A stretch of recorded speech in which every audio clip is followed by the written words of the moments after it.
इसकी दो बड़ी रीजंस है। एक तो फैसल ऑफ कोर्स एक बहुत ही ज़हीन और जबरदस्त लीडर था, लेकिन इसकी एक और भी इम्पोर्टेंट वजह थी। इस सब से 200 साल पहले अरब के दो बड़े खानदान सऊद और वहाबी खानदान ने मिलकर पहली सऊदी रियासत बनाई थी, और आज तक यही दो खानदान सऊदी अरब के सबसे पावरफुल खानदान थे। और फैसल ऐसा अकेला आदमी था जो इन दोनों खानदानों का शहजादा था, क्योंकि फैसल का बाप अब्दुल अजीज सऊद खानदान से था और उसकी माँ तरफा मोहम्मद बिन अब्दुल वहाब के खानदान से थी। इसीलिए अब दोनों खानदानों ने मिलकर बादशाह सऊद के खिलाफ शहजादे फैसल को सपोर्ट किया। आखिर ये सब देखकर फाइनली सऊद अपने तख्त से हट गया और शहजादा फैसल सऊदी अरब का नया बादशाह बना। King Faisal, a desert warrior.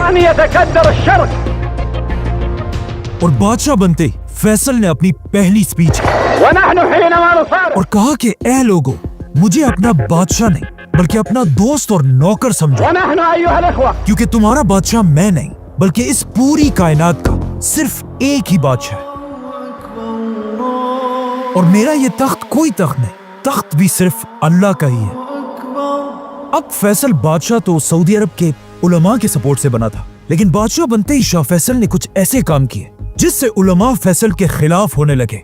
Faisal ने बादशाह बनते ही लड़कियों के स्कूल्स, यूनिवर्सिटीज और इवन सऊदी अरब का पहला टीवी चैनल भी खोला, जिसमें मेल एंकर्स तो थे ही, साथ ही एक फीमेल एंकर भी थी। लेकिन सऊदी अरब के उलमा ये सब बर्दाश्त नहीं कर सकते थे। यहाँ तक कि एक दिन एक यूनिवर्सिटी के प्रोफेसर ने सऊदी न्यूज़पेपर में एक आर्टिकल लिखा जो एक बहुत ही सिंपल सी बात थी कि जमीन हमेशा सूरज के गिर्द घूमती है, सूरज जमीन के गिर्द नहीं।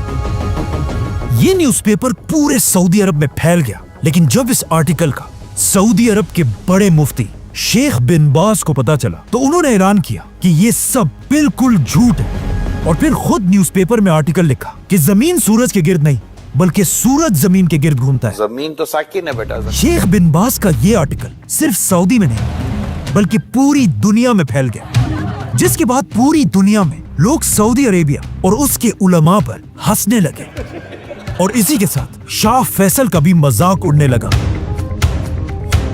जैसे ही फैसल को ये बात पता चली, उसने हुक्म दिया कि जिन न्यूज़पेपर्स में ये बात छपी है उन सारों को जमा करके आग लगा दी जाए, जिससे सऊदी उलमा और भी ज्यादा फैसल के खिलाफ खड़े होने लगे। बाय द वे, इस सब के 20 साल बाद एक सऊदी शहजादा पहली बार स्पेस गया, और वहां उसने खुद अपनी आंखों से दुनिया को घूमते हुए देखा, और वापस आकर उसने ये बात मुफ्ती आजम को बताई, जिसके बाद शेख बिन बाज ने अपनी गलती एक्सेप्ट की और उस पर सबसे माफी मांगी। इन शॉर्ट, उस जमाने के सऊदी उलमा इतना सख्त थे कि उन्होंने इवन वनीला आइसक्रीम को भी हराम कह दिया था। लेकिन आखिर सऊदी उलमा और फैसल की जंग तब शुरू हुई जब उसने सऊदी का पहला टीवी चैनल बनाया। एंड ऑफ कोर्स सऊदी उलमा तो टीवी को हराम समझते थे, तो वो हर तरफ टीवी के खिलाफ प्रोटेस्ट करने लगे। यहां तक कि एक शहजादे ने जाकर फैसल के टीवी स्टेशन पर हमला कर दिया और वहां पुलिस ऑफिसर्स पर फायरिंग करने लगा। इसी फायरिंग के दौरान एक पुलिस ऑफिसर ने अपने आप को बचाने के लिए इस सऊद खानदान के शहजादे को गोली मार दी और वो मर गया, जो एक बहुत ही खतरनाक बात थी। इस शहजादे का बाप सीधा अपने भाई बादशाह फैसल के पास गया और उसे कहा, ये पुलिस वाला मेरे हवाले करो ताकि मैं इसका सर काट दूं। लेकिन फैसल ने कहा, नहीं, पुलिस वाला तो बस अपनी ड्यूटी कर रहा था, गलती तुम्हारे बेटे ने की थी, और जब तक मैं सऊदी का बादशाह हूं, जो भी कानून तोड़ेगा, चाहे वो शहजादा हो या कोई आम आदमी, उसे सजा मिलकर रहेगी। मतलब अब फैसल ने एक आम पुलिस वाले को बचाने के लिए अपने ही खानदान सऊद खानदान के साथ दुश्मनी ली थी। इस शहजादे की मौत को याद रखें, क्योंकि इसी शहजादे की मौत की वजह से आगे जाकर शाह फैसल को भी शहीद किया गया था।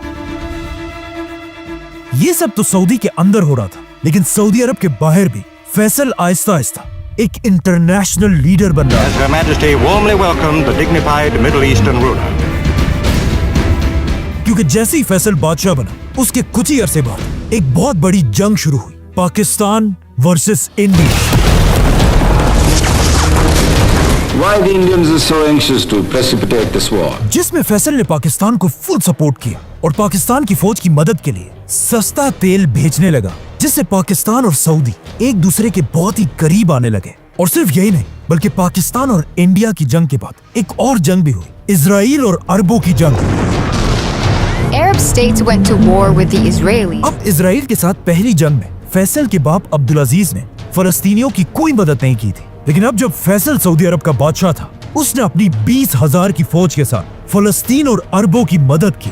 लेकिन फैसल की बहुत कोशिश के बाद भी अरब इजराइल से ये जंग हार गए, और इतनी बुरी तरह से हारे कि इस जंग के बाद इजराइल का साइज 3 गुना बढ़ गया। इजराइल से ये जंग बुरी तरह हारने के बाद कहा जाता है फैसल को इतना दुख हुआ कि किसी ने भी इस हार के बाद फैसल को कभी हंसते हुए नहीं देखा, और फैसल हर टाइम सिर्फ एक ही टेंशन में था कि किस तरह अब इजराइल से बदला लिया जाए। इजराइल ने इस जंग में जिन मुसलमान मुल्कों को तबाह किया था, फैसल ने अपने खजाने से उन सारे मुसलमान कंट्रीज को दोबारा अपने पैरों पर खड़ा किया, और यहाँ से फैसल पूरी दुनिया से फाइटर जेट्स, टैंक्स और वॉर शिप्स खरीदने लगा ताकि सऊदी फौज को ताकतवर बनाकर फैसल इजराइल से बदला ले सके। अब जब फैसल इजराइल से बदला लेने की प्लानिंग कर रहा था, अचानक दुनिया में एक ऐसा वाकया हुआ जिसने पूरी दुनिया को हिला कर रख दिया। एक दिन एक क्रिश्चियन आदमी ने जेरूसलम में मुसलमानों की तीसरी सबसे होली साइट मस्जिद अक्सा को आग लगा दी, जिससे पूरी दुनिया के मुसलमान इजराइल के खिलाफ खड़े हुए। इस क्रिश्चियन ने मस्जिद अक्सा के अंदर सलाउद्दीन अयूबी के मिंबर को आग लगाई थी। ये वो मिंबर था जिसे सलाउद्दीन अयूबी ने 800 साल पहले खुद इस जगह पे रखा था, और अब ये मिंबर जलकर राख हो चुका था, और आहिस्ता आहिस्ता ये आग इतनी बढ़ गई कि मस्जिद अक्सा की छत का एक हिस्सा भी गिर गया। इस सब के बाद जब उस क्रिश्चियन से पूछा गया कि तुमने आखिर ऐसा क्यों किया, तो उसने जवाब दिया कि मैंने ये इसलिए किया कि जीसस क्राइस्ट दुनिया में तभी आएंगे जब मस्जिद अक्सा तबाह हो जाएगी। लेकिन अब इजराइल की हुकूमत की डिटाई देखे कि मस्जिद अक्सा को आग लगाने के बाद भी इजराइल की अदालत ने इस आदमी को कोई सजा नहीं दी, was entered as not guilty. और कहा कि यह आदमी कोई टेररिस्ट नहीं बल्कि एक पागल है। लेकिन अब अगर यही सब किसी मुसलमान ने किया होता तो पूरी दुनिया ने मिलकर उसे टेररिस्ट कहना था। Islam does not deserve to call itself a religion of peace. Islam is not a religion of peace. मतलब हमारा टेररिस्ट टेररिस्ट और तुम्हारा टेररिस्ट पागल।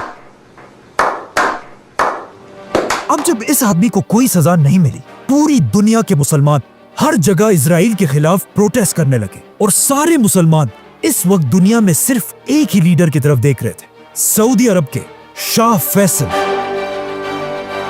तो अब ये सब देखकर फैसल ने पूरी दुनिया के मुसलमान लीडर्स को एक जगह जमा होने का हुक्म दिया, और इसी कॉन्फ्रेंस में एक इस्लामिक ऑर्गेनाइजेशन बनाने का ऐलान हुआ जिसका नाम था OIC, जिससे ऑफ कोर्स फैसल मुसलमान दुनिया का सबसे बड़ा लीडर बना। अब फैसल को मौका मिल चुका था कि वो पूरी दुनिया के मुसलमानों को इजराइल के खिलाफ यूनाइट करे। तो अब फैसल मुसलमान लीडर्स के साथ मिलकर इजराइल पर हमले की प्लानिंग करने लगा, और अचानक 1973 में यहूदियों के सबसे बड़े फेस्टिवल योम किपुर के दिन अरब फौजों ने इजराइल पर सरप्राइज हमला कर दिया। Israelis celebrating the holiday of Yom Kippur. और अरब फौजें हर तरफ से इजराइल के अंदर दाखिल हुई, और इजराइल से ये सारे इलाके फतह कर लिए। इजराइल इस जंग के लिए बिल्कुल भी रेडी नहीं था, इसीलिए इजराइल की फौजें आहिस्ता आहिस्ता मुसलमानों के प्रेशर की वजह से पीछे हटने लगी। ये देखकर किंग फैसल ने मुसलमानों की फौज की तरफ मैसेज भेजा कि आज मेरे बेटों, तुमने हमारा सर फख्र से बुलंद कर दिया, लेकिन अब रुकना नहीं है, इजराइल के खिलाफ आगे बढ़ते रहो। ऐसा लग रहा था कि मुसलमान अब कुछ ही दिनों में इजराइल को बिल्कुल क्रश कर देंगे। लेकिन यहाँ इजराइल की मदद के लिए वो आया जिसका फैसल को डर था, super power America. The United States has stood by the side of Israel. अरब की फौज से डरकर इजराइल की प्राइम मिनिस्टर ने अमेरिका से मदद की भीख मांगी, और अमेरिका से रिक्वेस्ट की कि फौरन हमें $1 बिलियन की एड भेजी जाए, जिस पर अमेरिका ने जवाब दिया कि $1 बिलियन नहीं, ये लो $2 बिलियन, और जाकर इन अरबों को सबक सिखाया। इसके साथ अमेरिका ने इजराइल को फाइटर जेट्स, टैंक्स और मशीन गन्स भी भेजी।